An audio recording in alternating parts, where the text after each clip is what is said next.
One constitution Avenue के मामले पर कायम कमेटी का इजलास आज शाम वफाकी वज़ीर क़ानून और इंसाफ की सरबराही में होगा। कमेटी वन कॉन्स्टिट्यूशन एवेन्यू के पूरे मामले का जायजा लेगी। इस पर हम बात करेंगे डॉनर्स के रिपोर्टर ताहिर शरानी से। ताहिर, क्या डिटेल्स हैं इससे मुताल्लिक? ताहिर, सुन रहे हैं आप हमें?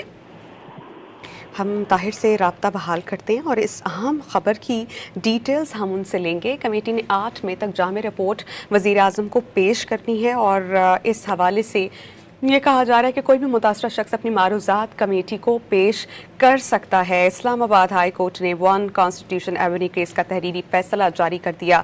अदालत ने कैपिटल डेवलपमेंट अथॉरिटी की जानिब से 8 मार्च 2023 को जारी करदा लीज मनसूखी के ऑर्डर्स को कानूनी करार दे दिया है और CDA की जानिब से लीज मनसूखी का ऑर्डर अब कानूनी है।